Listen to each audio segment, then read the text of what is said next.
بسم اللہ الرحمن الرحیم۔ السلام علیکم دوستوں۔ اصحاب الفیل کا مطلب ہے ہاتھیوں والے۔ یہ ان کو اس لیے کہا جاتا ہے کہ ابرہہ کا لشکر خانہ کعبہ کو گرانے ہاتھیوں کے ساتھ آیا تھا۔ یہ واقعہ ہمارے نبی محمد صلی اللہ علیہ وسلم کی پیدائش مبارک کے 50 یا 55 دن پہلے کا ہے، جو سیرت کی کتابوں میں بہت مشہور ہے، اور قرآن کریم میں اس کے بارے میں ایک خاص صورت نازل ہوئی۔ وہ یہ ہے: بسم اللہ الرحمن الرحیم، ألم تر كيف فعل ربك بأصحاب الفيل ألم يجعل كيدهم في تضليل وأرسل عليهم طيرا أبابيل ترميهم بحجارة من سجيل فجعلهم كعصف مأكول۔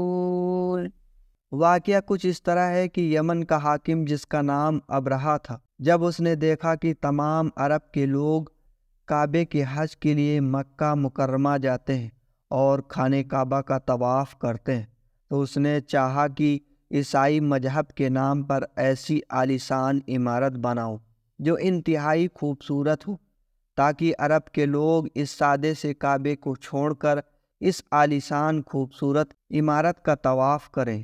اس لیے اس نے یمن کی راجدھانی صنعا میں ایک خوبصورت گرجا گھر بنوایا۔ عرب میں جب یہ خبر مشہور ہوئی تو قبیلہ کنانہ کا کوئی آدمی وہاں آیا اور پاخانہ کر کے بھاگ گیا، اور کچھ یہ بھی کہتے ہیں کہ عرب کے نوجوانوں نے اس کے قریب آگ جلائی ہوئی تھی۔ ہوا سے اڑ کر کوئی چنگاری اس میں جا پہنچی، جس سے گرجا گھر جل کر خاک ہو گیا۔ ابرہہ نے غصے میں آ کر قسم کھائی کہ خانہ کعبہ کو گرا کر دم لوں گا۔ اس ارادے سے مکہ کی طرف فوج لے کر گیا۔ راستے میں جس قبیلے نے اس کو روکنے کی کوشش کی، اس کو ختم کرتے ہوئے آگے بڑھتا رہا، یہاں تک کہ مکہ مکرمہ جا پہنچا۔ لشکر اور ہاتھی بھی ساتھ تھے۔ مکہ کے چاروں طرف جو مکہ والوں کے جانور چرتے تھے، سب کو اس کے لشکر نے پکڑ لیے، جن میں 200 اونٹ نبی صلی اللہ علیہ وسلم کے دادا عبد المطلب کے تھے۔ اس وقت عبد المطلب کعبہ کے ذمہ دار اور قریش قبیلے کے سردار تھے۔ جب ان کو ابرہہ کے لشکر کی خبر ہوئی تو انہوں نے مکہ والوں کو جمع کر کے کہا، گھبراؤ نہیں، مکہ خالی کر دو، خانہ کعبہ کا کوئی گرا نہیں سکتا، یہ اللہ کا گھر ہے، وہ خود اس کی حفاظت کرے گا۔ اس کے بعد عبد المطلب قریش کے کچھ آدمیوں کو لے کر ابرہہ سے ملنے گئے، تو ابرہہ نے عبد المطلب کا شاندار استقبال کیا۔ اللہ نے عبد المطلب کو حسن و جمال اور رعب و دبدبہ عطا فرمایا، جس کو دیکھ کر ہر شخص ان کے رعب میں آ جاتا تھا۔ ابرہہ بھی عبد المطلب کو دیکھ کر مرعوب ہو گیا اور بہت احترام سے پیش آیا۔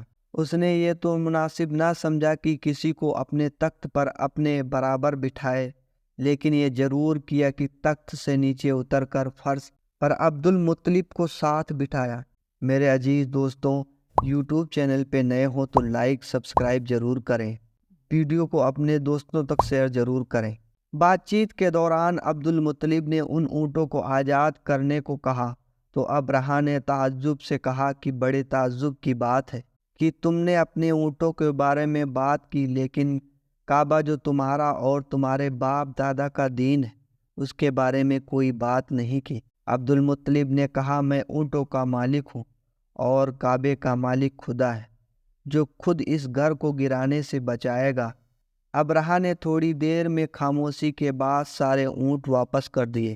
عبد المطلب اپنے اونٹ واپس لے کر آئے اور قریش کو حکم دیا کہ مکہ خالی کر دیں، اور کچھ آدمیوں کو لے کر خانہ کعبہ کے دروازے پر گڑ گڑا کر دعا مانگنے لگے۔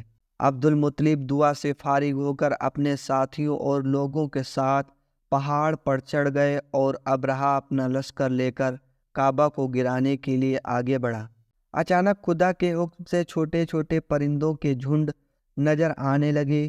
ہر ایک کی چونچ اور پنجوں میں چھوٹی چھوٹی کنکریاں تھیں، جو اچانک لشکر اور فوج پر برسنے لگی۔ خدا کی قدرت سے وہ کنکریاں گولی کا کام کر رہی تھی۔ وہ سر پر گرتی اور جسم کو چیرتی ہوئی نیچے نکل جاتی تھی، اور جس پر گرتی تھی وہ ختم ہو جاتا تھا۔ اسی طرح ابرہا کا پورا لشکر تباہ و برباد ہوا، اور ابرہا کے بدن پر چیچک کے دانے نکل آئے۔ اس کا پورا بدن سڑ گیا، بدن سے خون اور پیپ بہنے لگا۔ ایک کے بعد ایک اس کے جسم کا حصہ کٹ کٹ کر گرتا جاتا تھا۔ آخرکار اس کا سینہ پھٹ گیا اور دل باہر نکل آیا، اور اس کا خاتمہ ہو گیا۔